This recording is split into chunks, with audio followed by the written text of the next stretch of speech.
1 o 2 minutos más mientras iniciamos la mesa redonda de hoy.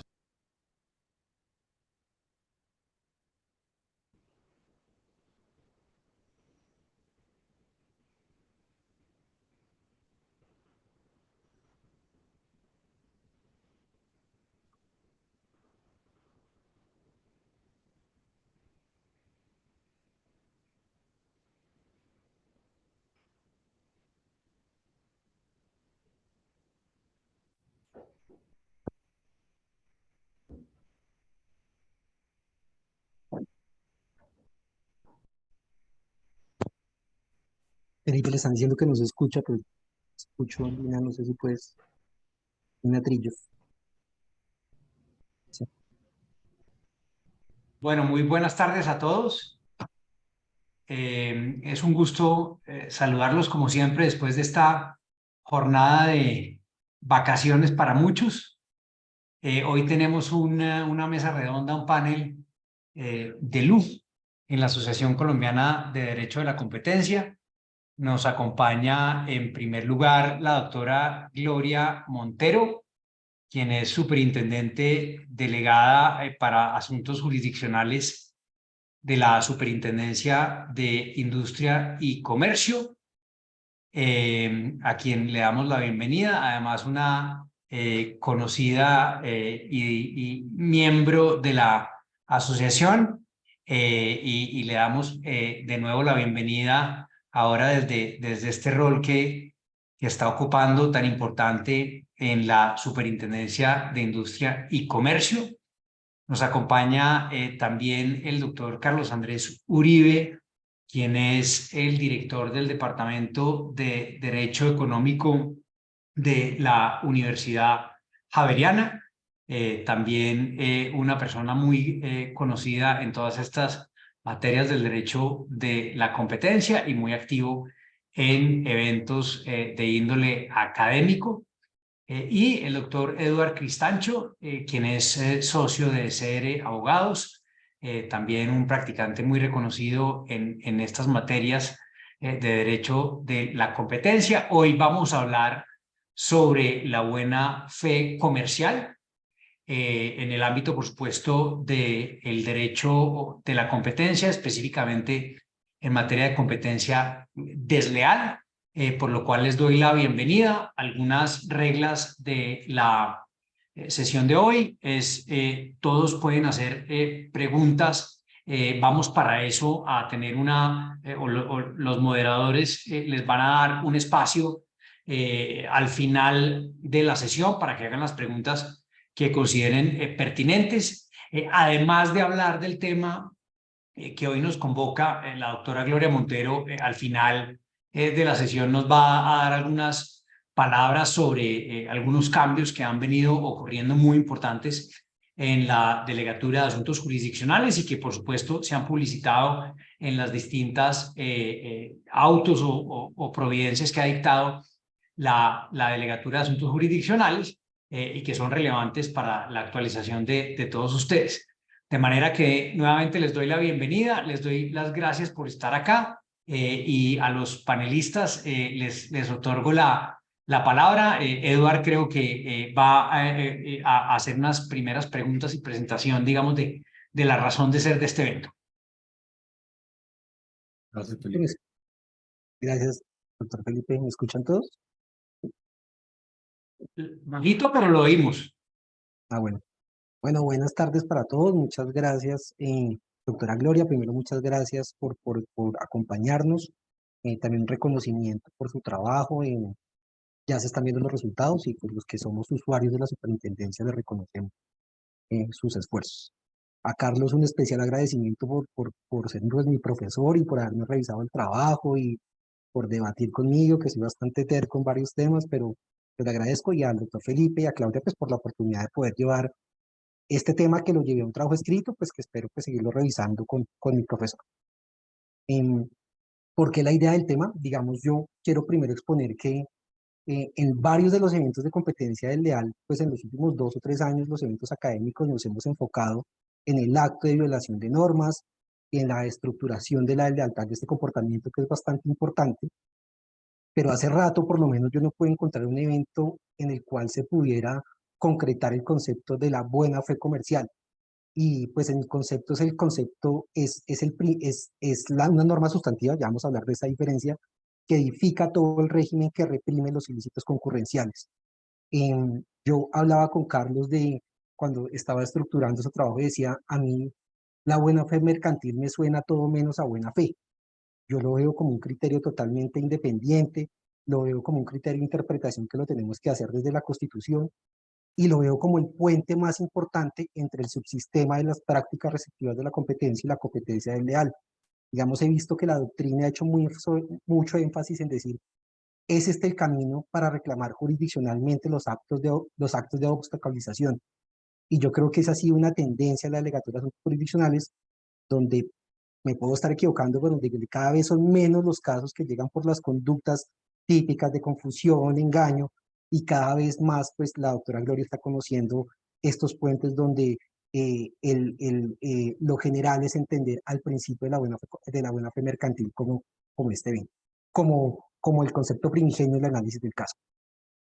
Cosas que vamos a poner en tela de juicio, si es buena fe subjetiva, objetiva, si es contractual o no, un desarrollo histórico de la superintendencia de este concepto, ponerlo si es en realidad un principio general del derecho o es una norma sustantiva de la cual emanan deberes jurídicos para los participantes en el mercado, los puentes entre la competencia leal y la práctica restrictiva de la competencia y las prácticas restrictivas de la competencia, y pues de pronto vamos a concretar, hay una sentencia del 2020 muy importante donde la superintendencia intenta concretar este concepto a partir de la interpretación y alejándose de un poco de los criterios tradicionales como un modelo de conducta que había manejado anteriormente.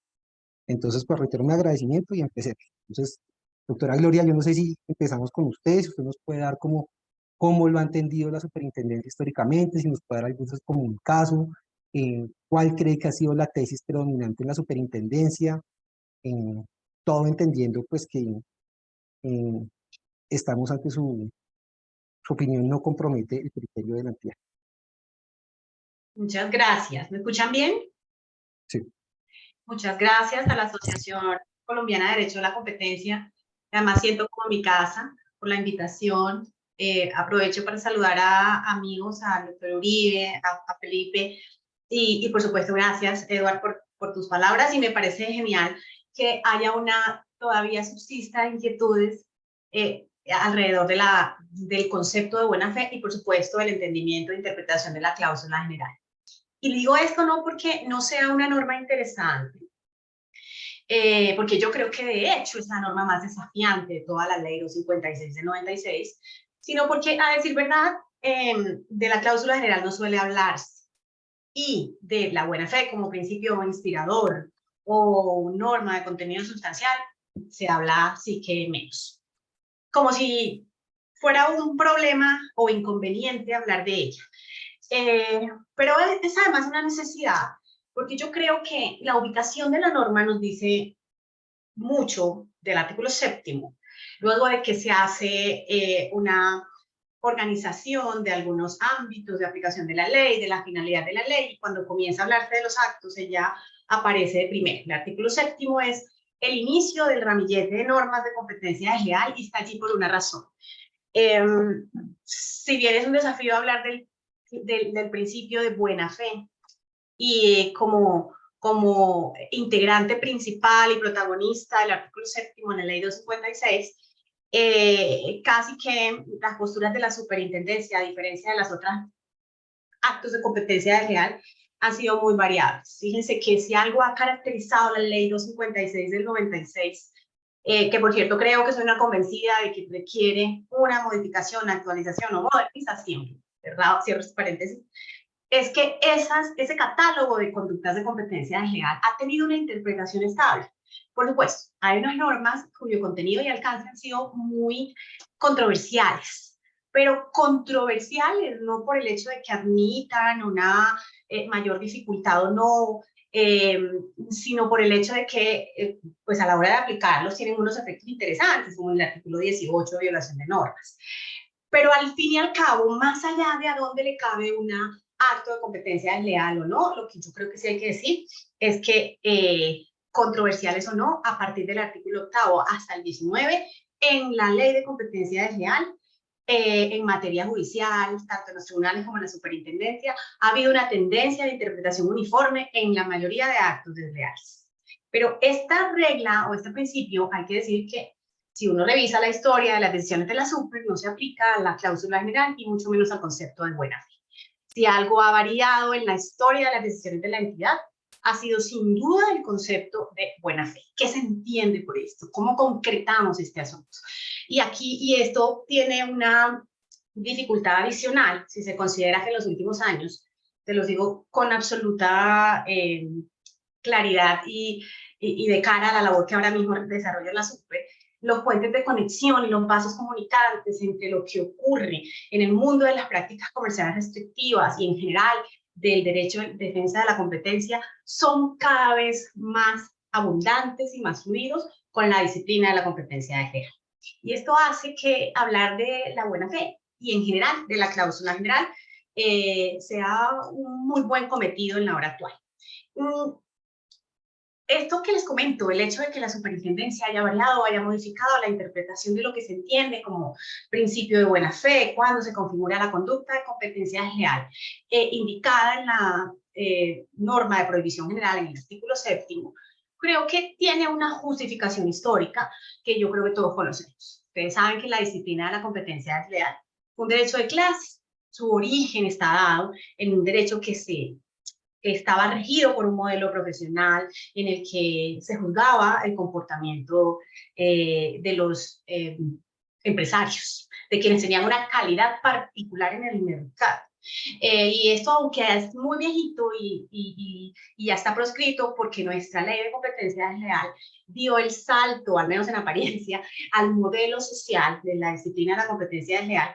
Y lo cierto es que esa es la razón por la cual, al lado de ese criterio de buena fe, que suena tan etéreo, tan gaseoso, que da como tanta problemas al operador jurídico a la hora de concretarlo, esté al lado de criterios que tienen un corte comercial y muy específico, como las sanas costumbres mercantiles y los usos honestos en el mercado.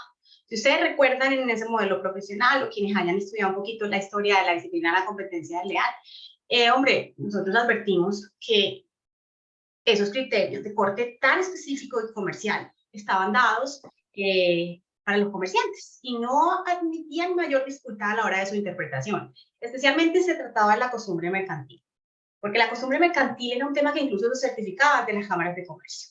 Esos indicativos de esos principios y de esas reglas de corte comercial que están incorporados en el artículo 7º tienen como fundamento ese modelo profesional, que abandonó hace un tiempo la disciplina de la competencia desleal cuando acoge por fin ese modelo social y dice, oiga, este derecho es un asunto que además de competir,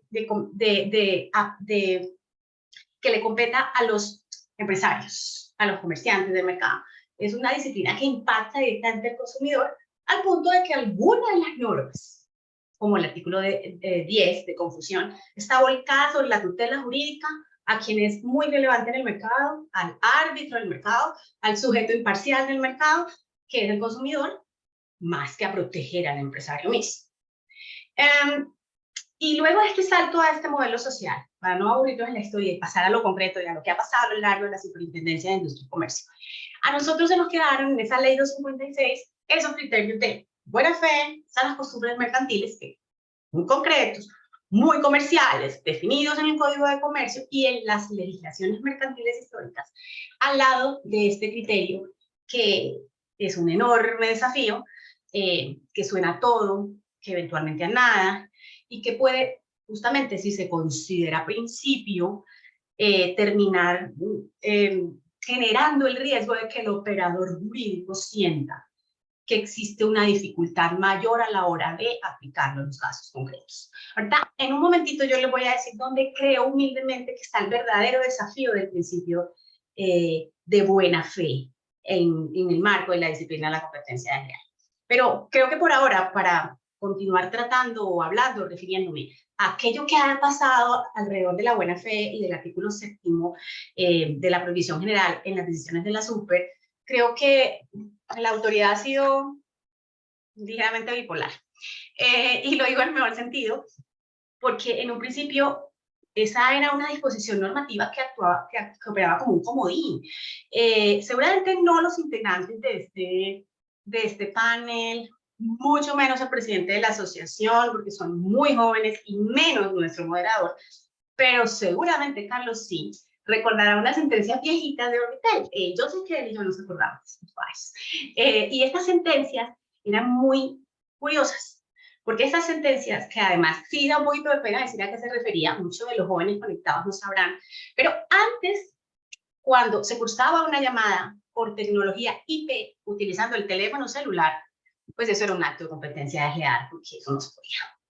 Era el mundo del teléfono fijo. Y este acto de competencia desleal, que además era violación al artículo 18, oigan, generaba como consecuencia automática que la Superintendencia de Industria y Comercio dijera no en uno, sino, no sé qué sé yo, en 60 fallos, sí, son realmente más de 50 fallos a lo largo de, que comienzan a partir del año 2008, además. Decía, oiga, esa violación de normas es tan grave, tan medular, afecta tanto los intereses del mercado de las telecomunicaciones. En esa época se pagaba una licencia de 150 millones de pesos para que alguien, un operador, pudiera prestar el servicio de teléfono, que no se confundía con ninguna otra tecnología, ni concurría con otra tecnología. Es tan grave esa transgresión normativa, que además estaba específicamente delimitada en la ley, que esto comporta una violación al principio de buena fe, porque no puede corresponder con el principio el hecho de violar tan abiertamente una disposición normativa. Y no decía más la Superintendencia de Industria y Comercio, y de manera automática, después de decir, en el presente caso se acoge el artículo 18 de la ley 256 del 96 y también a cláusulas legales, por violación al principio de buena fe. Pero llegó un momento, no tengo la certeza de por qué esto se detonó, que la superintendencia pasó a un criterio que en apariencia parecía el término intermedio. Decía, bueno, ¿por qué no? Estaría llamado a concurrir la violación, una transgresión al principio de buena fe con cualquier otro acto de competencia leal que se encuentre acreditado en el proceso. Pero decía esto y en simultánea se abstenía de decretar la configuración del acto de competencia leal.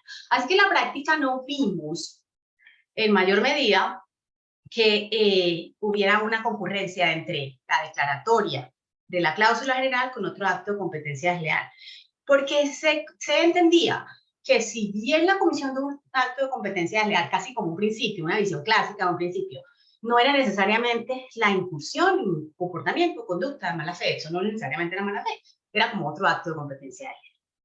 Con todo, a esta aparente interpretación un poco equilibrada, nosotros tenemos que sumarle la posición que recientemente marcó la pauta, bueno, y digo por recientemente, en los últimos quizá 6, 7 años, de la interpretación de la Superintendencia de Industria y Comercio como operador jurídico de primera instancia. Y esta interpretación yo creo que está resumido en unos párrafos que si yo les digo cuáles son, ustedes casi que lo podrían resumir de memoria, porque dice, oiga, la cláusula general prevista en el artículo 7º, inspirada por el principio de buena fe, porque la noción de buena fe es la noción más importante y relevante alrededor de la cual gravita el sentido y el alcance del acto de competencia leal contenido en el artículo 7. Yo creo que aquí todos estaremos de acuerdo con eso. Pero la supercía o dice, si bien funciona, o sea, también es un principio inspirador o informador de todo el sistema de normas de competencia leal, lo cierto es que es una verdadera norma a partir de la cual se derivan unos deberes de conducta específicos. ¿Cuáles? Y entiendo además que la autoridad haya dicho esto porque, pues, es decir, cuáles, suponen, por supuesto, una calificación anticipada o de circunstancias fácticas que a lo mejor no están siendo analizadas, o supone un peligro incluso mayor. Decir que eventualmente un determinado contexto histórico, fáctico, puede ser entendido como contrario a los parámetros de buena fe o no. Entonces, ¿para qué meterse en el lío? Casi que ha hecho el juez siempre de decir, oiga, ¿cuáles son esos deberes específicos de conducta? Si siempre existirá la posibilidad de que el juez diga, además, con justificación, eso dependerá de las circunstancias de tiempo, modo y lugar de cada caso. Entonces, ha dicho eso la superintendencia, pero para descartar el hecho de que cuando un comportamiento demandado o denunciado incluso, encuadra en otra conducta de competencia desleal, de tajo debe descartarse la configuración de la conducta prevista en el artículo 7º, pero usando como fundamento el hecho de que esta norma tiene unos deberes de conducta específico y no actúa como ese comodín que yo les dije al principio de la interpretación. Pero eso tiene una arista que es que varía un poco y seguramente de ella nos las vamos a tener un poquito más de detalle porque creo que Eduardo nos va a hablar de una sentencia en particular, ¿cierto? Sí, pero en general las tres posturas de la entidad han sido con ese sentido y yo creo que quedarse en los extremos es un poco peligroso. El análisis de la conducta de buena fe otorga a la Superintendencia de Industria y Comercio en el ejercicio de facultades jurisdiccionales una oportunidad preciosa para revisar ciertos aspectos. Y yo les decía ahorita, ya les voy a contar más adelante en dónde creo que está el desafío. Y ese es el momento en el que se los digo. Yo creo que el desafío más allá de definir si la noción de buena fe se debe interpretar simplemente como un principio o lo que tenemos un participante con audio, o si más allá de eso es una norma con un contenido sustancial importante. Creo que el desafío, de pronto tengo una noción muy práctica del tema, está dado en otro escenario, y es en considerar que la tipología de los conflictos modernos está regida por reglas imperantes en el mercado actualmente. Nosotros no podemos negar que es muy importante para la disciplina de la competencia desleal, y se los digo además con cifras en la mano, la variable de la existencia de relaciones contractuales previas entre las partes. Yo podría decirles que de 10 demandas de competencia desleal, 8 se refieren a conflictos en los que las partes, demandante y demandado, estuvieron o están regidos o están en medio de un vínculo contractual. Vínculo contractual a partir del cual una de esas partes le dice al juez, no obstante el contenido literal del contrato, yo considero en el presente asunto existe una transgresión a los parámetros de conducta preservados por la ley 56 y en especial hay una transgresión al principio de buena fe porque más allá de la literalidad del pacto, la relación entre las partes se regía por unas reglas de conducta que se hicieron o costumbre, o habituales, o esperables, o simplemente eran lo mínimo, el piso mínimo entre las partes, porque así nos comportábamos mutuamente en esta relación contractual que teníamos. Y bueno, ¿quién puede negar que, no obstante, hay unos contratos que hablan de las condiciones en las que los contratistas deben desarrollar su relación mercantil? La realidad de los hechos supera el papel y supera la ficción y demuestra que entre las partes que eventualmente tienen un contrato mercantil, atípico, típico, como quiera ocurrir, pues existe una realidad que les hace tener a ambas fundadas expectativas de que su vínculo contractual o comercial se va a desarrollar de determinada forma en el tiempo.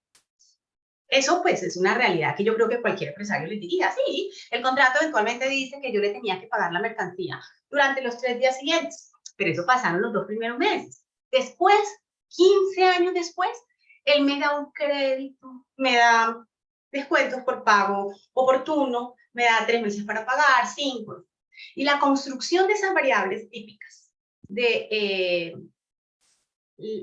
además que han sido definidas por la realidad de las partes, por el acuerdo de las partes o no incorporados en el contrato primigenio. Esa constituye para ambas la legítima expectativa de lo que mutuamente esperan el uno del otro. Y entonces cabe la pregunta, sí, hemos tenido una relación contractual regida por determinadas variables y sobre eso hay prueba.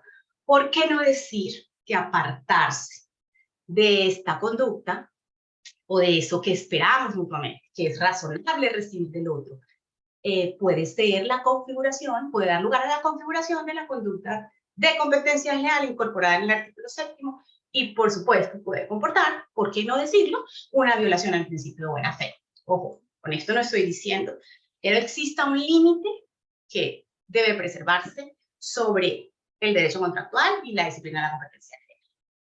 Más bien con esto estoy diciendo, la previa existencia de un contrato entre las partes no implica que no exista una violación al principio de buena fe.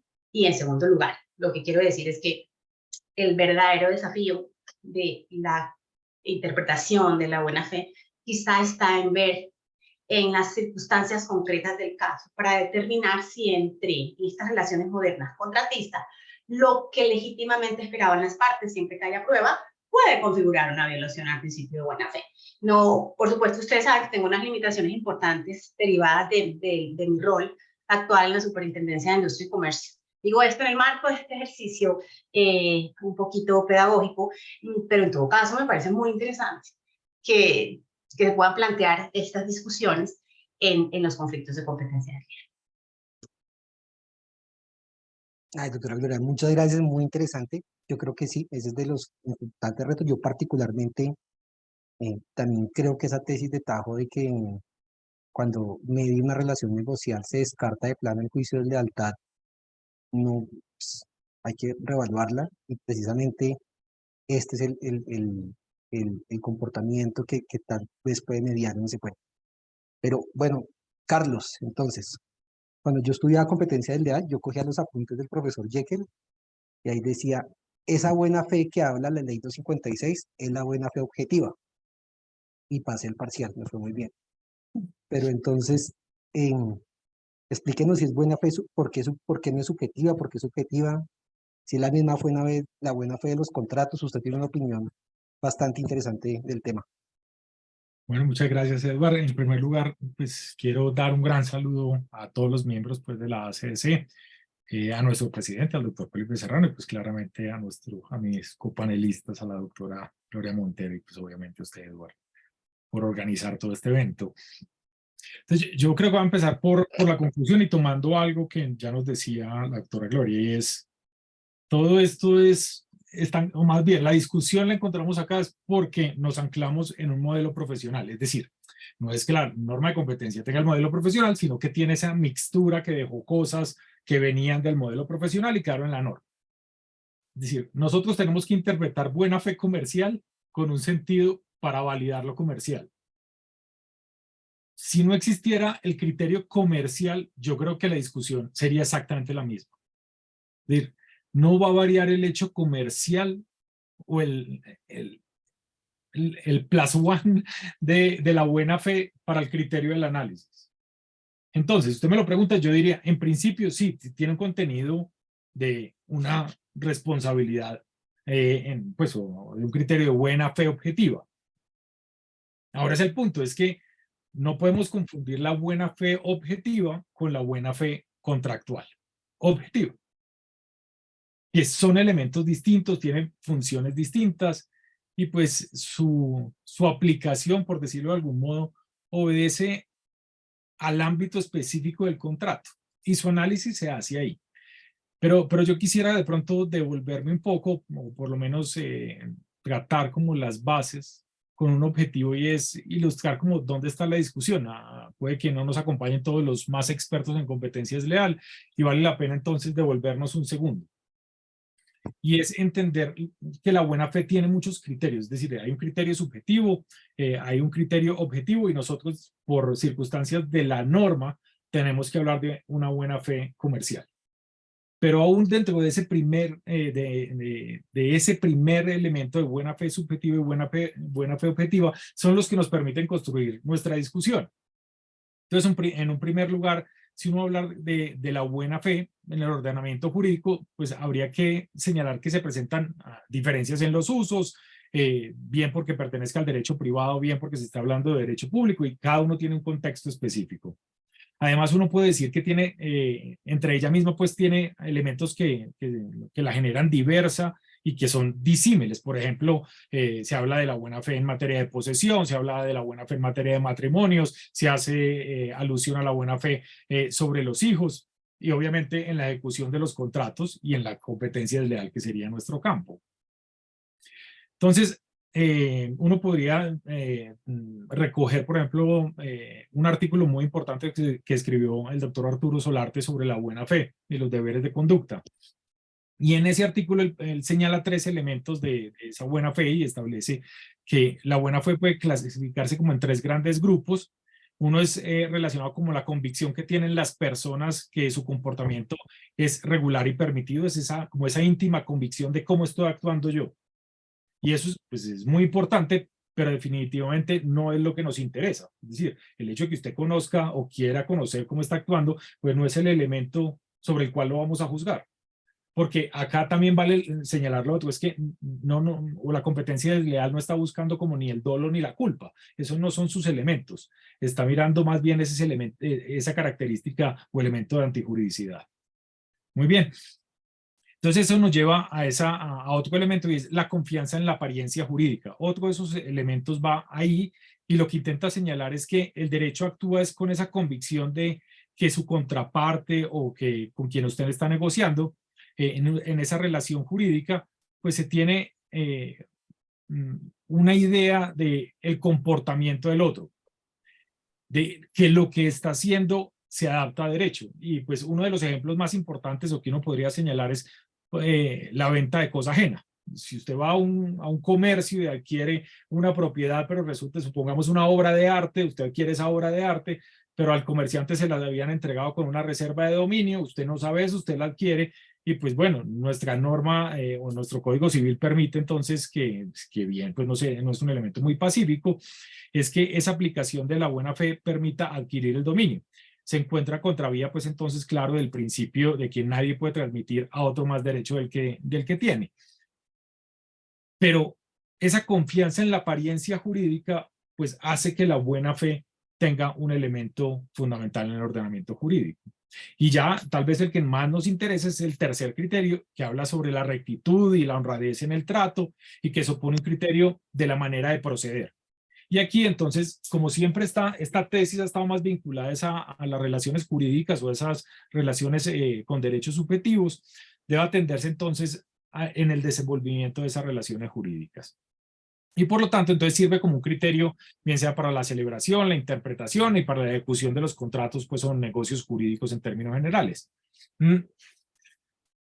Ahora uno puede entender entonces que esas concepciones tradicionales de la buena fe, pues bien sea desde el criterio subjetivo, como bien sea una concepción psicológica o como una concepción ética de la buena fe, pues atañen es al sujeto en su idea de proceder. En cambio, la objetiva corresponde, uno podría decir, a un concepto que tiene un elemento más bien técnico jurídico y que se refiere pues a la conducta o al comportamiento que se quiere como un parámetro. Y aquí ya viene el elemento fundamental, y es que se va creando un parámetro de conducta que debe ser observado por los sujetos.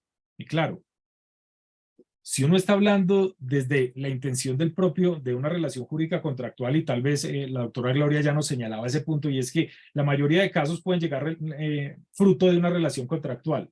Y claro, entonces viene el punto. ¿Qué elementos son propios del contrato y que no obedecen a la competencia desleal, sino a los problemas de cumplimiento o incumplimiento del contrato, y que por lo tanto deben estar analizados en esa órbita? ¿O qué otros elementos unidos a todo esto permiten llamar a la competencia desleal, y en este caso, pues a través de la cláusula general y en especial acá de la buena fe comercial, atraerlo y decir, es que este comportamiento se vincula a este problema jurídico en atención a esa buena fe? Entonces, claro, señalar que vamos a diferenciar el criterio de buena fe comercial, en este caso, o buena fe objetiva para efectos del contrato, yo creo que pues, es una diferencia que no genera ninguna solución. Y no genera ninguna solución es porque el problema termina siendo semántico.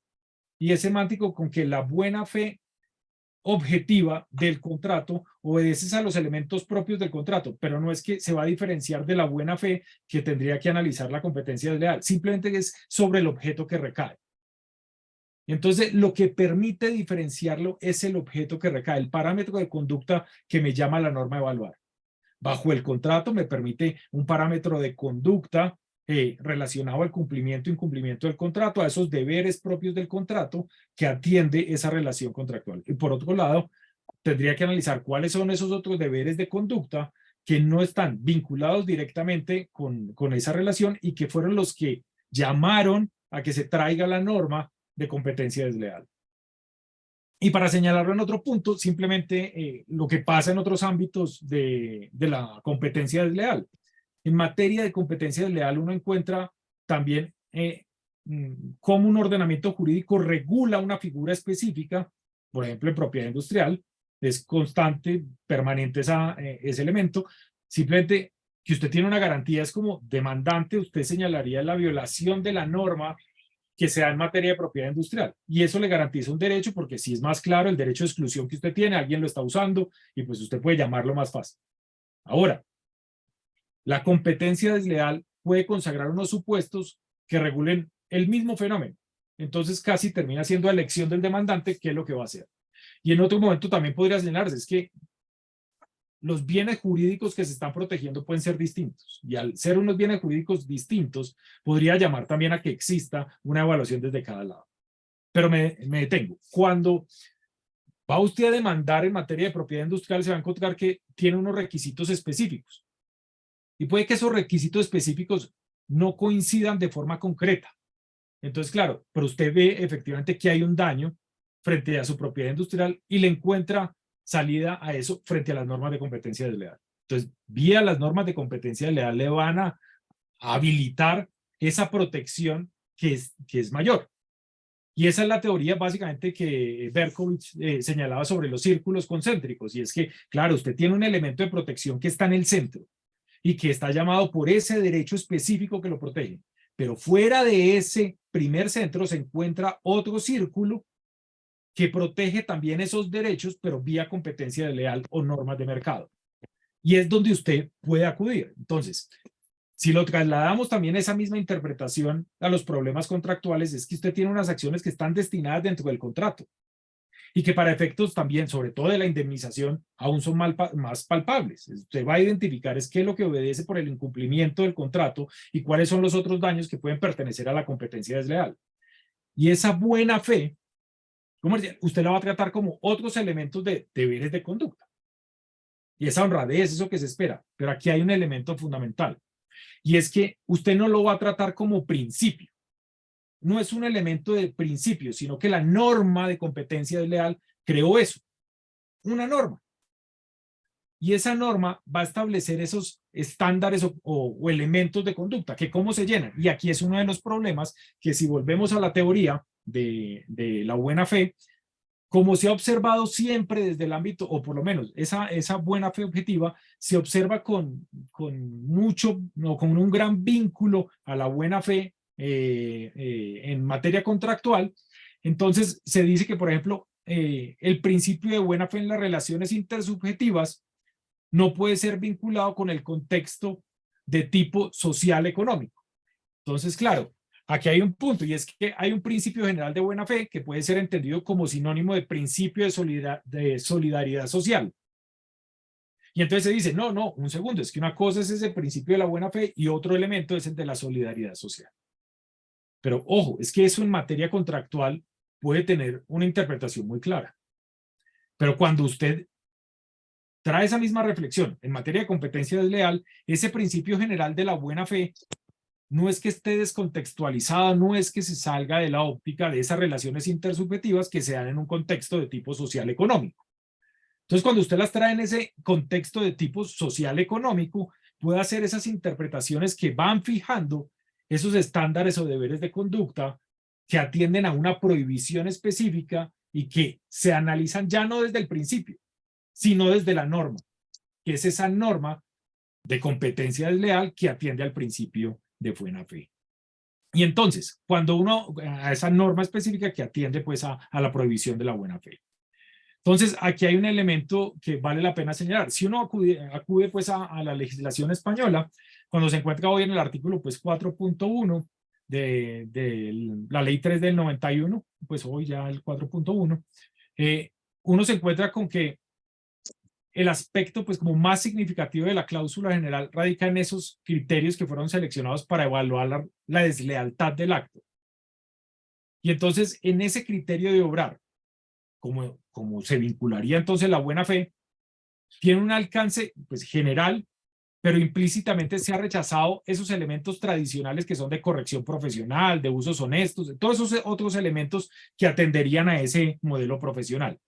Y que si lo vinculamos entonces ya a unos elementos sociales, pues de esto se desprende que atendemos a una buena fe objetiva y que esa buena o ese precepto ya de la prohibición de competencia desleal relacionada con la buena fe permite señalar es que no formula un principio general ya que es objeto de ese desarrollo y concreción de artículos que se encuentran en la misma norma. Es decir, no es que la buena fe está desarrollando todo lo que quedó por ahí o que no alcanzó a quedar tan preciso. No. Es que es una norma individual, es particular. Y eso tiene una consecuencia. Es que usted no puede demandar, por ejemplo, voy a suponer, a presentar un ejemplo, yo no puedo demandar una violación de normas, por ejemplo, por el artículo 18, que no genera una ventaja competitiva y decir que entonces ahí está la deslealtad. Es que mire que ahí está la violación. No, es que el legislador allá estableció que si hay una prohibición que es específica y que dice, claro, es que habrá violación de normas en tanto y cuanto usted tenga una ventaja competitiva significativa. Si usted no tiene eso, no es que ahora va a tomar la cláusula general para llenar ese comportamiento. No, ese no es el objetivo de la buena fe comercial para tratar los problemas que no ocurren. No, las normas que están allá no es que se van a complementar a través de la cláusula general vía buena fe. No. Y eso nos habla o nos dice algo muy profundo, y es que efectivamente nos encontramos con una prohibición y que esa prohibición tiene vida propia. Se encuentra tipificado como un acto de competencia desleal en sentido propio. Eso uno podría señalarlo en un sentido que esta cláusula pues, no puede aplicarse como de forma acumulada con otras. Es decir, no, yo no puedo decir que es que porque violó entonces, no sé, la desviación de la clientela, entonces también tengo que decir que es responsable por la buena fe. No, usted violó eso. Y eso va a ser muy útil si nos preguntamos por esa relación con el derecho de la competencia. Es que no, ahí hay un régimen que establece unas condiciones y todo no tiene que llegar acá. Porque hay una norma que lo prohibió. Porque si no, todos los problemas contractuales al mismo tiempo serían también de competencia desleal. Entonces, con eso hay que tener bastante cuidado. Muy bien. Yo creería que usted nos va a contar más adelante un caso más o menos reciente, entonces lo dejo ahí, simplemente recojo un elemento y es, nos encontramos hablando de buena fe comercial simplemente por el hecho de un antecedente que es el modelo profesional. No, para mí no varía y no le da un mayor contenido y no implica una carga más alta para el juzgador por el solo hecho de que diga comercial. Ya la carga existe por sí misma con el elemento de la buena fe. Y es un elemento de buena fe objetiva que habría que diferenciar del elemento de buena fe objetivo contractual. Y esa es la carga que tiene. Y segundo es que para entender toda esa problemática, esa descripción de los círculos concéntricos nos permite diferenciar. Hay temas que son propios de un régimen específico, bien sea particular porque es propio del contrato, o bien sea porque lo está tratando otra legislación y que se puede proteger a través de ese elemento, y que además puede tener otro tipo de protecciones debido a los comportamientos que habría que analizar otros contextos para determinar que también cabe la norma de competencia desleal. Pero ese círculo interior no puede ser llenado con una prohibición de competencia desleal y afuera la de la buena fe. No, si no cabe dentro de la prohibición específica, porque el elemento lo consagraba a la prohibición específica, no les dado a la buena fe eliminar los elementos que tienen los tipos de competencia desleal para señalar que existe una violación al régimen. O sea que es una norma completamente autónoma que no se encarga de soportar las otras normas que ya están consagradas, sino de soportar otros supuestos de comportamiento que no se encuentran en la legislación de forma específica. Y esto tiene explicaciones por la misma dinámica de los mercados. Vamos a seguir igual entendiendo que existen otras opciones, que la innovación y las nuevas formas de comercio pues van a traer nuevos supuestos que requerirían tal vez consagraciones nuevas, y pues tener esta posibilidad de que el sistema de competencia desleal no se encuentre cerrado a nuevas opciones, pues hace muy válida la existencia de la buena fe comercial. Ahí lo dejo de momento. Listo. No sé, Gloria, si quieres comentar algo de Carlos o prosigo yo. ¿Cómo quieres? ¿No? Listo. Bien. Entonces Yo creo que, y seguramente vamos a hablar sobre esto más adelante, creo que el gran error, el verdadero pecado está en situarse en los extremos. Nosotros no podemos negar que existe una diferencia radical y sustancial entre la disciplina de la competencia leal y el derecho de los contratos. Pero eso tampoco implica, y le entendí perfectamente a Carlos, que en el marco de una relación contractual no pueda haber, no haya lugar a la configuración de una conducta de competencia desleal, que fue una lectura que peligrosamente recientemente emanó de unas decisiones de la SUP. Y adicionalmente a eso, cuando ya hay una configuración de una conducta de competencia desleal, y por qué no, aquella que se refiera a la violación del principio de buena fe. Pero era solo eso para que sigas. Listo. Bueno, yo quiero concretar, digamos, cuál es, pues, mi tesis respecto al trabajo que Carlos que amablemente me ayudó a realizar. Y yo creo que es una aproximación bastante cercana. Yo le contaba a Carlos que al tiempo que yo trabajaba en ese trabajo, salió la sentencia en el 2020 del caso de Data Control contra Sociedad Portuaria de Buenaventura. No puedo hablar de los antecedentes del caso porque entiendo que el caso está en casación, creo que segunda instancia confirmó.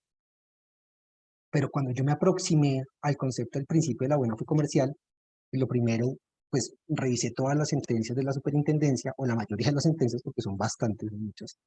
Y lo primero que yo encuentro es que cuando se habló de buena fe objetiva en las sentencias de la superintendencia de Industria y Comercio, hacía referencia a la super a los mismos deberes de conducta que tenían dos participantes en el mercado en un escenario colaborativo, como son los contratos.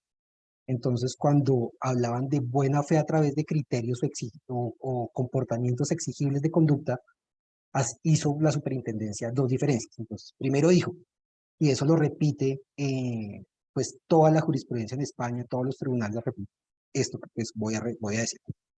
No se trata de buena fe subjetiva, porque el estándar de prueba nunca va a estar en probar el elemento cognitivo de alejarse de un modelo de conducta deseada. O sea, eso al demandante no le corresponde probar. Por eso el contenido, el primer criterio de contenido es buena fe objetiva. Pero en el segundo, yo creo que lo hace de forma acertada la superintendencia en ese caso, en primera instancia dice, tampoco comporta la buena fe de los contratos, pero hasta ahí dijo. Lo que hizo la superintendencia, yo creo que de forma acertada dijo es, mire, yo tengo un criterio de interpretación autónomo, pues autónomo en comillas porque igual la Corte Constitucional dice que la interpretación de la norma más adecuada es la que esté adecuada a la Constitución. Pero lo que hace la superintendencia en ese sentido es, yo tengo el artículo 6 que es autónomo, entonces este concepto que se llama principio de buena fe mercantil, lo tengo que interpretar es a través de los criterios constitucionales de la libertad de empresa y la libre competencia. Y yo lo revisé y entonces cuando yo lo hablaba con Carlos decía, esto pareciera entender que no estamos necesariamente en escenarios de modelos de conducta, sino inclusive en un escenario en el cual el operador jurídico puede atender a otros criterios de interpretación como son la eficiencia económica. Y la idea pues pareció como muy rara al principio, pero revisamos la jurisprudencia española y resulta que no. En la jurisprudencia española lo que dicen, esto es un criterio independiente. En los escenarios, usted nunca evalúe lo que usted espera cuando es contratista de alguien o cuando está en un escenario deseable a cuando usted es competidor de alguien. Si usted está en un escenario de rivalizar por factores de producción y clientes, usted no puede esperar lo mismo de cuando yo soy su contratante. Es más, eso es lo que desea la competencia. Y la jurisprudencia española pues más o menos dice, mira, a pesar de que la honradez, la lealtad, la transparencia son deseables, son criterios o son finalidades deseables en la ley de competencia desleal, usted ya tiene otros 3, que es la protección al consumidor, el correcto funcionamiento del mercado y la libre competencia. Entonces nosotros buscando pues cómo concretar ese concepto tan gaseoso, pudimos encontrar, por ejemplo, el caso típico de abandono de empleo. La jurisprudencia española pues ha definido el caso típico que va por desorganización. Es, yo estoy trabajando en una empresa y antes de irme constituyo una empresa y abro una empresa similar que se dedica a lo mismo y recibo una demanda de competencia desleal.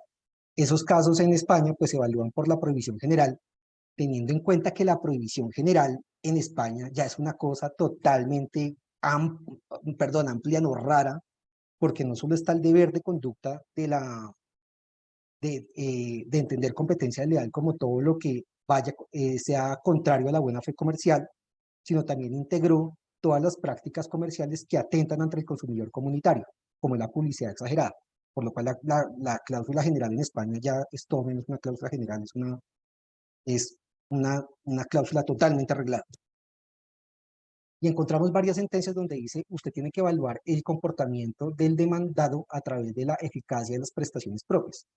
Entonces encontramos varios casos en los que dice, oye, al final, bueno, entonces sí se le llevó el cliente a su jefe, existía una relación contractual de por medio, pero el que usted haya, los actos preparatorios o los actos indeseables no necesariamente comportan competencia desleal. Y en última, hacen un test y dicen, por ejemplo, en últimas, ¿ese gran cliente sí iba a ir? ¿Sí o no? ¿Usted era el que lo atendía? ¿Sí o no? Y lo que nos está diciendo los jueces en la jurisprudencia española es, usted no está en un escenario colaborativo, usted está en un escenario de rivalidad. Sin embargo, esto tiene sus matices. Y esto es una sentencia específica que encontré.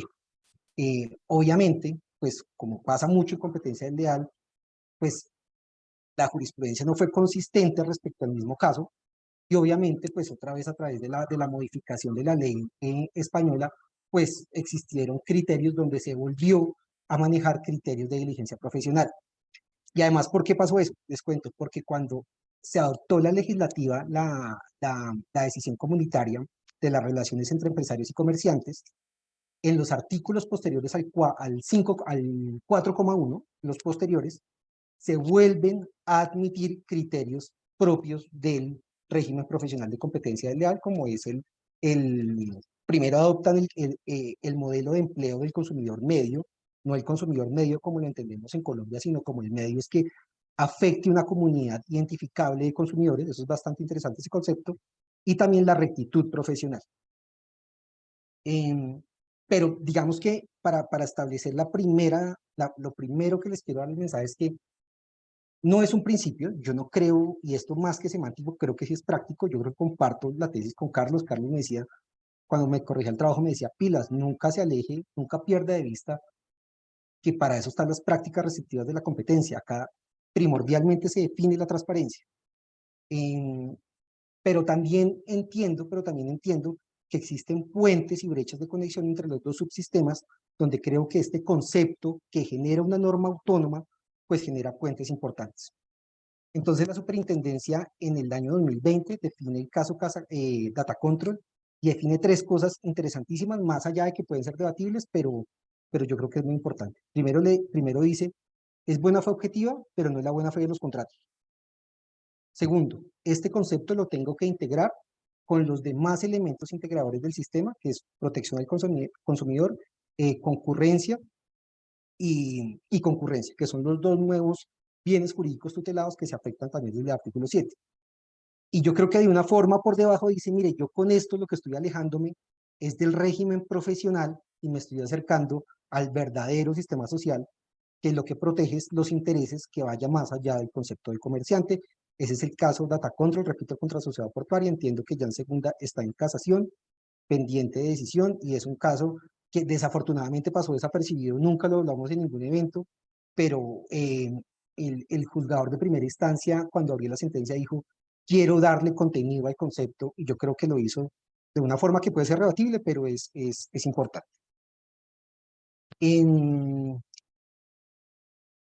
Bueno, eso en primer sentido. Ahora, aterrizando esto un poquito a la estructura de la norma. Entonces, a la estructura de la norma, pues uno la lectura gramatical, que no es la forma de interpretar definitivamente la 256, pero dice, competencia leal es todo lo contrario a la buena fe comercial, ¿sí? Pero si nosotros observamos, primero mantiene dos modelos de conducta, pues que son relevantes, que vienen desde el sistema profesional y que estaban incluidos en el Código de Comercio, que es las sanas costumbres mercantiles y los usos honestos en materia industrial y comercial.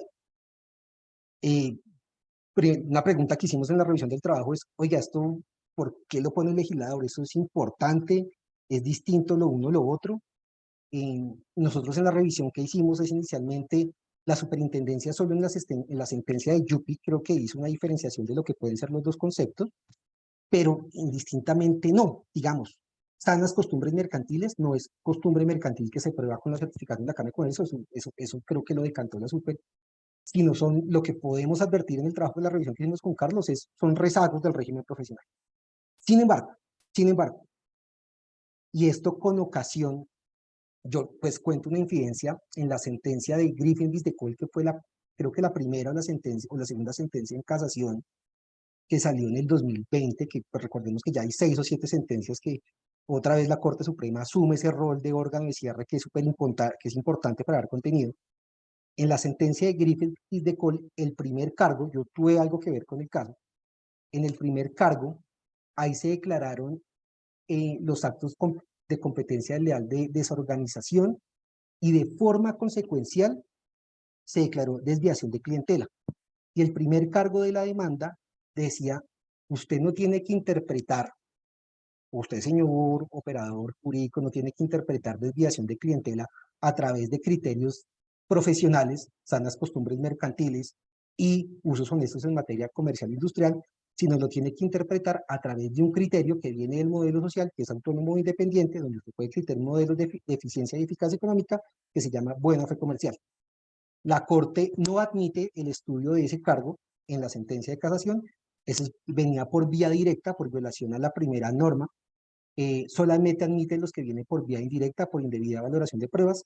Sin embargo, en la sentencia una consideración especial y dice, que yo creo que no es correcta, pues para una opinión mía respecto a los magistrados, pero yo creo que es importante tener en cuenta, no necesariamente el acto de desviación de clientela es un acto autónomo, yo creo que es una equivocación, yo creo que sí debería ser un acto autónomo y no consecuencial de los demás comportamientos. Quiero cerrar, eso lo dice en Griffith v. Cole y es bien importante esa sentencia, las últimas sentencias de la Corte, leerlas, mejor dicho, al pie de la letra es súper interesante para mirar el tema. Yo quiero cerrar con esto, entonces, ¿cuál es la tesis de mi trabajo? La tesis de mi trabajo es que no es ese buena fe comercial, no es un principio, es una norma sustantiva. Una norma sustantiva que deviene en deberes propios, que no es un comodín, tal cual lo dice la doctora Gloria, que exige un deber de congruencia y sustentación, y que si bien el gran éxito de la represión de los ilícitos concurrenciales es a través de la generación de cláusulas de cierre, no debe ser la excusa para no actualizar una normativa a través de tipologías que concreten y den seguridad jurídica. Para coger el ejemplo de España y Alemania, ya la tipología está totalmente clara. Todo, por ejemplo, el acto de migración tiene unas consecuencias, unas tipificaciones bastante específicas. El acto de engaño tiene una estructuración bastante especial y se hace mucho énfasis en la violación a los derechos al consumidor comunitario a partir de un nuevo concepto que se llama las prácticas comerciales, que es el acto de competencia desleal.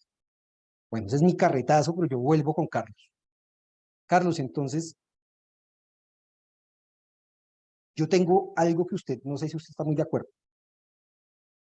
Este es el principal conector. ¿Usted cree que esto es más importante que la imitación sistemática, que la violación de normas? ¿Y usted qué piensa de esta afirmación? Toda práctica restrictiva de la competencia comporta un acto de competencia desleal. No, los juicios absolutos son muy incómodos. Es que prácticas restrictivas hay también de mucha naturaleza, hay prohibiciones específicas, que no necesariamente uno tendría que señalar que encuadran dentro de una mala fe objetiva y tampoco de alguna prohibición específica de competencia desleal. Por ejemplo, influenciar una empresa. Usted influencia una empresa para que no disminuya los precios. y usted está en el marco de un contrato de colaboración y ha entendido que, pues, dado ese contrato de colaboración, usted lo podía hacer perfectamente, pero la norma de competencia viene y le dice, no, un segundo, usted no lo podía hacer. Perfecto. Allá lo sancionan. Eso no quiere decir que automáticamente eso trae ese vínculo que le va a garantizar un éxito en competencia desleal. Entonces, los puentes absolutos no. Claro que muchas conductas se van a relacionar porque es que son fenómenos de mercado y entre todos configuran el sistema de libre competencia. La protección de prácticas restrictivas y la competencia desleal, todas suman eso que buscamos al proteger la competencia en el mercado. Entonces, habrán vasos comunicantes muy importantes. Y es más, tal vez nos ha faltado, y digo es en la práctica, adelantar más casos como consecuencia de prácticas restrictivas a través de competencia desleal, llamando a la práctica restrictiva la competencia desleal. Que eso no tendría por qué no ser válido, es decir, usted hizo un acuerdo de precios, ese acuerdo de precios efectivamente está dentro de la mala fe y eso me afectó, me generó un daño y yo voy a reclamar una indemnización. Eso se debería utilizar con mayor frecuencia y no se ha hecho. No hay casos así. Entonces, uno lo que encuentra es, una cosa es lo que ha pasado en la práctica, otra cosa es lo que objetivamente configura el sistema de la libre competencia como un todo, pero otra cosa es llevarlo al extremo y decir que siempre vía la buena fe vamos a encontrar ese vaso comunicante. No, claro que es muy importante porque, y aquí me atrevería a señalar dos cuestiones, es que es muy difícil hablarlo a través de la norma de competencia desleal, es decir, la norma de buena fe, la prohibición ahí, que consagra la buena fe como elemento de juicio, al principio de buena fe. Porque es que, claro, si hablamos del principio de buena fe, ya la cosa es distinta. Porque el principio de buena fe ya nos va a traer unos elementos que efectivamente uno podría decir que como principio atienden a ese comportamiento honesto y pues si falló allá es probable que haya fallado acá en el mercado y pues podríamos hablar del principio. Pero es que el problema no termina siendo de principio sino de norma. Y como es un problema de norma, el supuesto se tiene que acomodar al efectivo elemento de la competencia desleal. Entonces, claro que se van a encontrar muchas veces, pero eso no hace que sean necesariamente una pareja indisoluble. Ahí están, obviamente tienen ese vínculo, falta el uso de prácticas restrictivas a través de la competencia desleal vía la cláusula general o en el caso de la buena fe, como criterio objetivo, pero no quiere decir que todo comportamiento restrictivo de la competencia tenga que llevar a esa conclusión. Obviamente uno podría encontrar que hay conectores pues, que van generando esos diálogos, entonces uno sí encontrará que la prohibición general va a tener unos elementos que lo acercan de forma sustancial a prácticas restrictivas y eso nos hace reconocer esa propuesta de tesis y es que muchas prácticas restrictivas podrían ser evaluadas dentro de competencia desleal. Y ojo, y aquí hay un elemento que también diferenciaría es el quién lo puede hacer. Porque una cosa es la demanda privada, la contenciosa, y otra cosa es la administrativa. Porque la administrativa sí vincula a la autoridad que si es un acuerdo de precios, pues usted primero lo tiene que evaluar es por allá. Es decir, el sentido estaría allá porque es la norma que llama a que se evalúe ese comportamiento, no la competencia desleal. Pero yo como sujeto sí puedo llamar a esa norma y decir, venga, es que aquí está porque es que yo no me voy a ir a un juicio de otra naturaleza. Lo que estoy diciendo es que esto es desleal y voy a probar solo los elementos de la deslealtad en materia de competencia desleal, que se relacionan con los elementos fácticos del caso con un acuerdo de precios.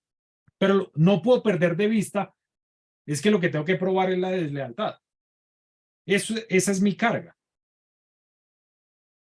Ahí está el primer elemento. Otro es, en materia de violación de normas, pues usted puede decir que sí hay violación de normas y que es desleal y todo el cuento, pero es que la violación de normas tiene un elemento específico. No porque usted violó las normas de libre competencia va a generar una responsabilidad en materia de competencia desleal, porque la competencia desleal calificó la violación de normas. Y entonces usted tiene que tener ese beneficio sustancial, esa ventaja competitiva sustancial en el mercado. Si no la tiene, pues existe una violación de normas, pero no la atiende la competencia desleal y menos la podría atender la buena fe, que era lo que decíamos al principio.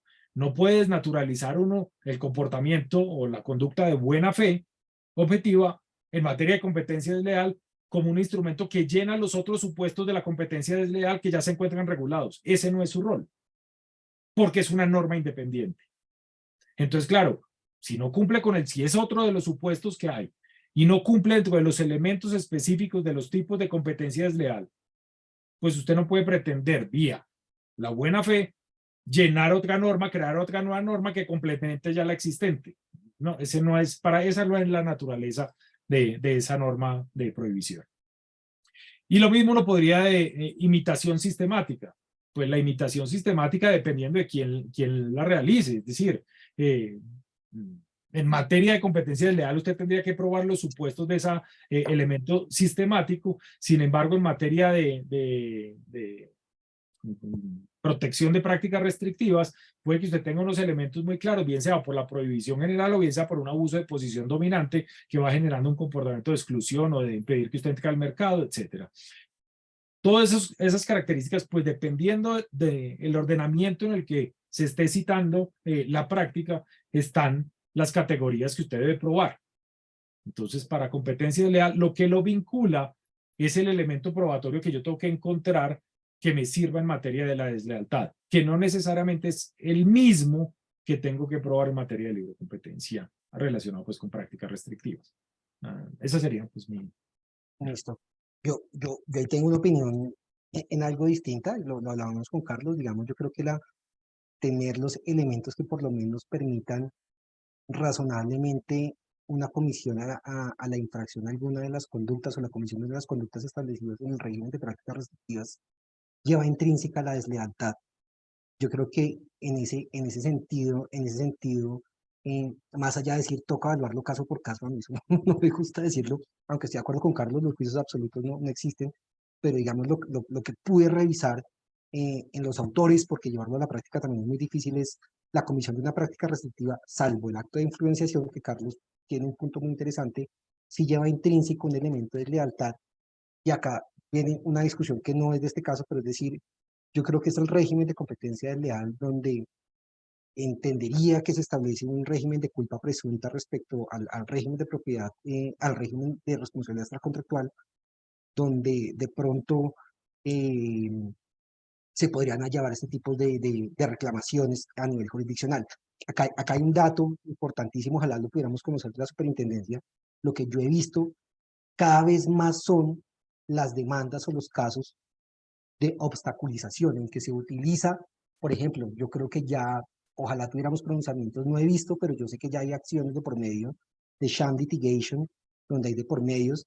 Ya tenemos, por ejemplo, 2 pronunciamientos de la Corte Suprema de Justicia que configuran el abuso al derecho a litigar, donde establecen unos criterios muy importantes y donde la ponderación respecto al abuso del derecho a acceder a la administración de justicia, si bien no ha sido reconocido, ya hay unos criterios jurisprudenciales que determinan ese tema, y a través pues esperaríamos el pronunciamiento pues de primera instancia pues para definir los criterios de cuando el abuso al derecho a litigar, por ejemplo, puede comportar un acto de competencia desleal.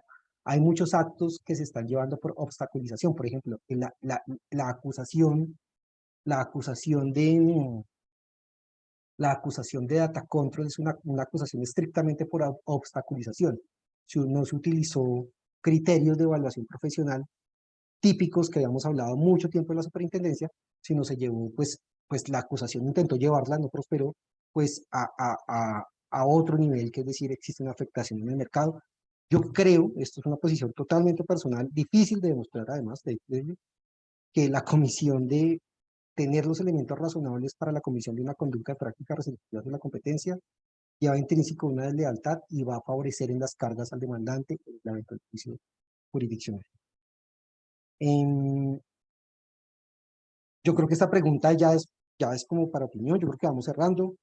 ¿Ustedes creen que el concepto de buena fe comercial es como cláusula de cierre del sistema o como concepto de cierre del sistema es suficiente para manejar la completud del sistema?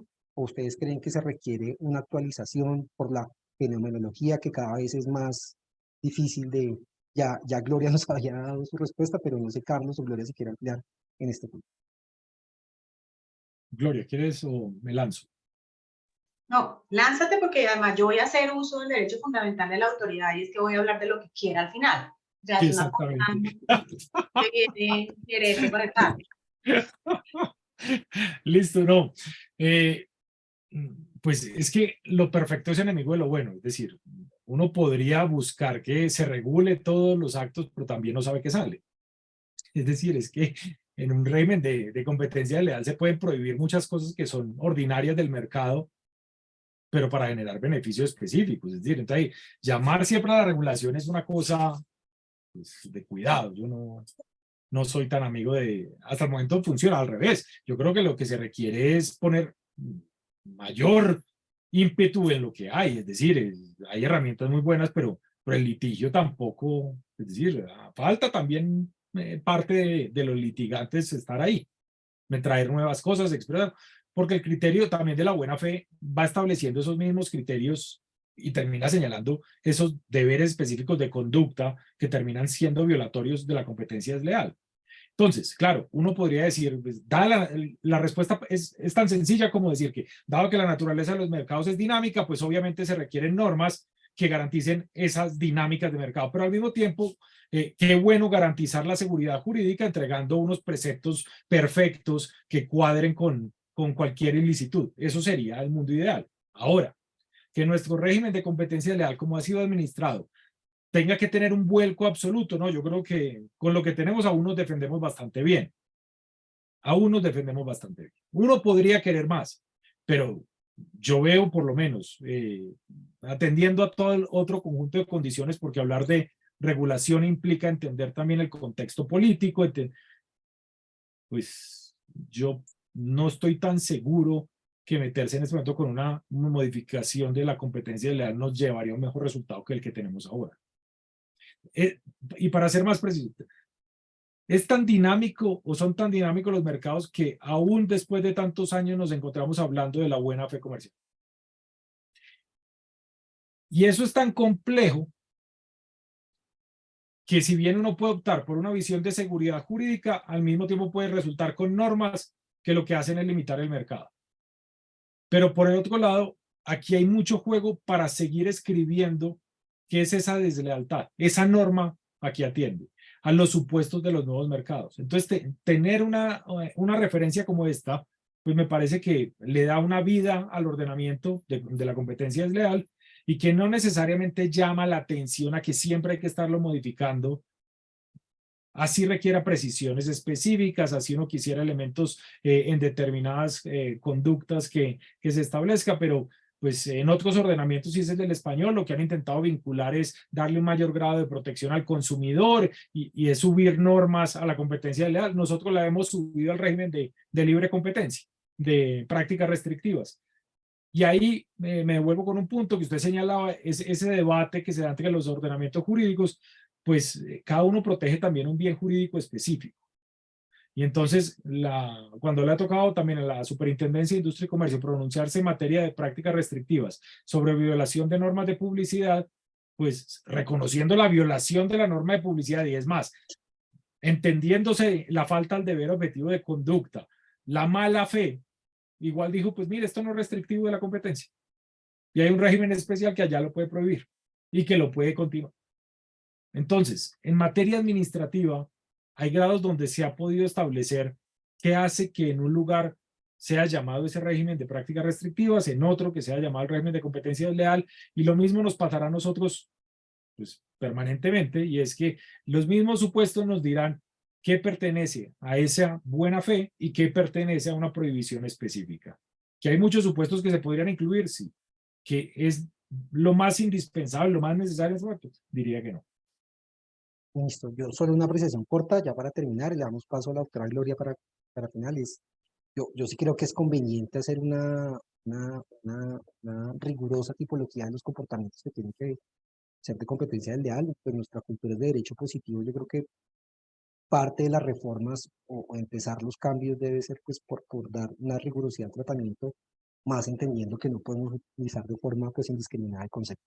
Pero yo le Lo segu- pregunto, entonces, al fin, esa competencia desleal por violación de la buena fe comercial, ¿eso no es derecho positivo? ¿O es un principio? Sí, sí, no, es una norma, pero digamos usted, hay actos en los que posiblemente no vamos a llegar a ellas. Digamos, por ejemplo, Carlos, dependencia económica que es un ilícito concurrencial. Imagínense que tengamos esa belleza de comportamiento de competencia desleal, de Pero, dependencia, o sea, no hay ley de plazos justos que, no, que no, pero la justifique. dependencia económica usted la va a juzgar es también como una negativa a contratar específica, que es donde usted no tiene una posición dominante y puede ir ahí. Y porque en el régimen también de libre competencia no tenemos la prohibición ni siquiera de negativa a contratar. Pero Sí, ya hay una doctrina, pero pero hay además una no doctrina solo, clara. claro, y además, Carlos, yo creo que no es solamente en la tipología o aumentar la tipología de los eventos que pueden ser competencia desleal, sino hay cosas que sí merecen concreción, digamos. Yo creo que usted lo bien lo dice. 20 años después, hasta ahora vamos a tener una concreción de cómo se cuenta el término de prescripción. Casi 25 años después, la sentencia de Uber de estar por salir, y eso fue, pues yo creo que merece una actualización, porque puede que la ponencia confirme o no. Segundo, las condiciones de la legitimación extraordinaria para corporaciones o asociaciones de consumidores. Importante pues, que tengamos más claridad en el tema. Y Carlos, la misma estructuración de los comportamientos independientes a la buena fe comercial. Yo repito, digamos, por ejemplo, en engaño cabe todo. En engaño cabe todo. Yo no sé si son, yo no he podido entender eso si son prestaciones propias o de un tercero. Eso en la demanda uno lo termina metiendo como provisión general porque como no se entiende y los libros de cada quien dicen una cosa distinta. El acto de confusión ha tenido pronunciamientos distintos, digamos, a partir de los bienes protegidos con la acción de propiedad industrial, definir cuándo procede o no el acto de confusión, cuando la pretensión principal es de propiedad industrial, es importante definirlo. Y hay una cosa bastante importante, esto para terminar, doctora Gloria, en un segundo más, y es la forma de probar la extensión de los perjuicios. La forma de probar. Entonces, en el evento de competencia en Medellín, cuando estábamos hablando, no, pues la solución va a ser el dictamen pericial. No, eso no es verdad. La forma de probarlo, de probar un daño, está a través de la contabilidad, que es la exhibición de los libros de comercio. Si no existe contradicción, los libros pueden prueba, yo no tengo que estar pagando la peri por ese tema. Pero en Perú y en Chile ya están trayendo muy parecidos a propiedad industrial, sanciones o daños indemnizables a través de contravenciones positivas, cosa tal que a mí el daño o la extensión de mi daño no se me cruce, por ejemplo, cuando llevo litigios concurrentes entre competencia desleal y agencia mercantil, que digamos usted, en la Cámara de Comercio usted tiene que definir a qué renuncio, porque yo creo que eso es lo que tiene que hacer.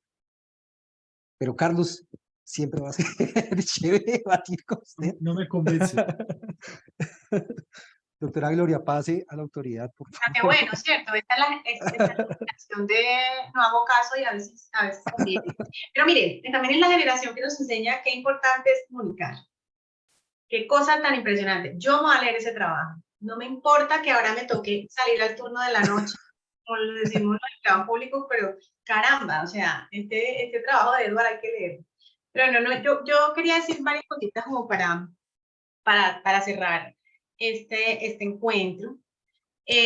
Miren, yo creo que el derecho es más de puertas abiertas que de puertas estrechas.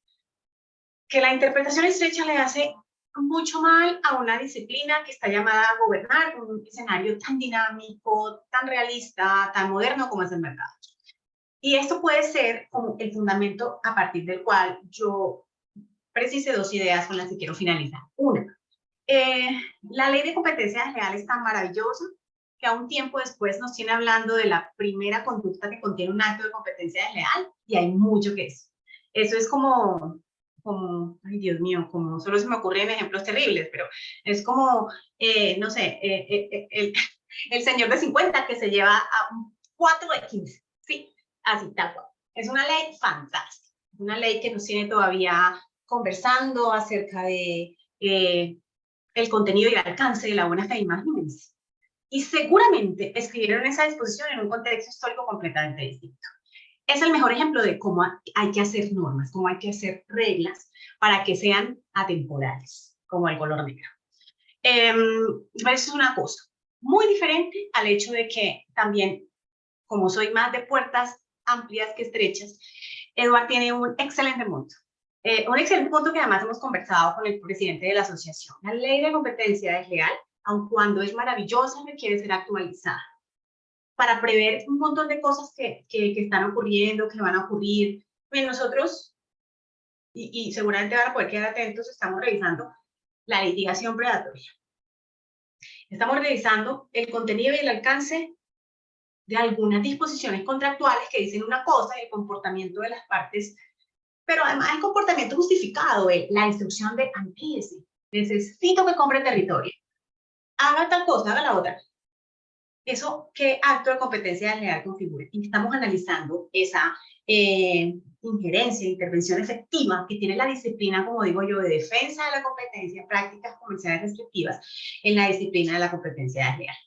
Que una ley sea maravillosa y que sea tan fantástica como la ley de competencia desleal, yo creo personalmente que no significa o no descarta de tajo el hecho de que este puede ser el momento para pensar en una modificación que la ponga en el mismo contexto maravilloso, hablar de temas sensibles, relevantes, que ya surgieron en la sociedad y que no nos podemos ignorar.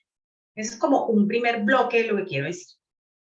Lo segundo es que los cambios, ustedes saben, todos sabemos que los cambios no necesariamente son para bien. Puede haber cambios buenos, malos, regulares o 3/4.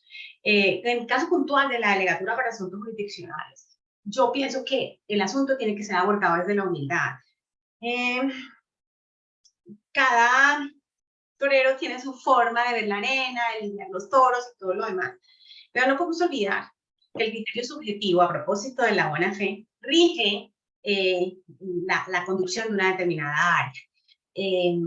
Y esto lo digo no a propósito de la buena o la mala fe, este tema extiende un poquito o sobrepasa un poquito el alcance de la discusión, pero sí nos pone a pensar en una cosa relevante. En los canales de comunicación, hablarnos, escuchar las inquietudes de la gente, hace que la visión del área deje de ser tan limitada. Yo creo firmemente en que uno pueda conversar, escuchar, porque además creo que el buen juez pues, no va a fallar con variables distintas a las pruebas regulares y oportunamente agregadas al proceso. Pero eso no significa que no tengamos que intervenir en escenarios como estos para revisar posturas. Yo, por ejemplo, esos escenarios en lo personal a mí me sirvieron para llegar a la delegatura para asuntos jurisdiccionales. Nadie dice que sea lo mejor, pero me sirvieron para eso. Y eliminar la posibilidad o más bien la obligación de comunicar a la parte la solicitud de unas medidas cautelares. Es una cosa que simplemente no está ocurriendo. Y les digo que además atentos a litigación predatoria, porque también estoy comprometida con el cumplimiento de criterios. Y en esta mecánica de qué cambió y qué no, pues nadie dice que alguien es en lo correcto y alguien en lo cierto, porque esto es derecho, no física cuántica ni matemáticas. Pero de lo que sí estoy convencida es que a todo el mundo le suena bien la justicia pronta y oportuna, porque eso es lo que hace realidad la justicia social. Y en un país en donde hay tantas inequidades, fallar pronto, fallar rápido, llevar a cabo programas de descongestión como los que estamos actualmente, hombre, eso puede hacer toda la diferencia en construir equidad en este país. Aprovecho para finalizar pero siguiendo el ejemplo de Edward, no era mi intención. A propósito de que él habla del trabajo, que voy a salir a leer, quiero comunicar que el 15 de septiembre la Delegatura para Asuntos Jurisdiccionales va a llevar a cabo un congreso de Derecho de los Mercados, que quiero que sea un escenario distinto, un escenario en el que podamos hacer esto, sin sabernos o apropiarnos de una verdad absoluta, construir un escenario en el que simplemente podamos debatir, porque todo eso al final del ejercicio es lo que construye la equidad, la justicia social, pero además nutre la disciplina de la competencia desleal en particular, para lo que aquí importa. Muchas gracias.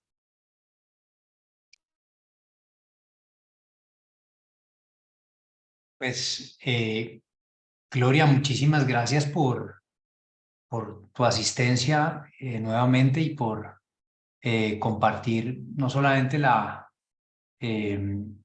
posición de la autoridad históricamente y actual en lo que, por supuesto, te permite el cargo, sino adicionalmente por contarnos todos esos proyectos que ya viene ejecutando la delegatura, que afectan tanto positivamente tanto el ejercicio y las decisiones que toman los particulares al momento de decidir si llevan un caso ante la Delegatura de Asuntos Jurisdiccionales o ante un juez de la República a prevención. Quedo además con una impresión, y es que si bien hay muchos cambios que se pueden hacer desde la ley actual a través de interpretaciones de la delegatura y de los propios jueces, quizá hay oportunidad también para hacer algunas propuestas de ajustes legales, donde por supuesto pues la asociación está más que abierta para trabajar en ellos conjuntamente con ustedes en lo que consideren pertinente. También muchísimas gracias a Eduard y a Carlos Andrés Uribe por no solo la organización y la iniciativa del evento, sino por su conducción. Creo que ha sido un evento de una profundidad muy importante y que por supuesto nos invita a continuar debatiendo sobre futuras decisiones que además yo creo van a venir en los próximos meses, no solo por la actividad que está teniendo hoy en día la delegatura, sino también la propia Corte Suprema de Justicia. A los demás asistentes, muchísimas gracias. La verdad es que han hecho además preguntas internamente muy interesantes que esperamos los panelistas hayan contestado. Y bueno, nos vemos en la próxima mesa redonda, que es en un par de días, sobre las guías que proponen la Federal Trade Commission y el Departamento de Justicia de los Estados Unidos para analizar integraciones empresariales en ese país y que están o que proponen cambiar de forma sustancial la manera en que esa jurisdicción analiza las integraciones empresariales, qué podría bloquear, qué no podría bloquear, dónde está la carga de la prueba, sino que adicionalmente seguramente van a irrigar otras jurisdicciones como lo han hecho las interpretaciones de esas agencias hasta el momento. De manera que muchísimas gracias a todos. Eduard, Carlos Andrés, no sé si quieren dar algún mensaje final. No, muchas gracias. No, que sigan asistiendo a los eventos de la asociación, Sí. que son importantes. Es invitación permanente. Muchas gracias a Bueno, todos. muchas gracias a todos. Yo creo que Carlos le va a salir a hacer ajustes a mi trabajo. Sí. Espero que ya le haya calificado.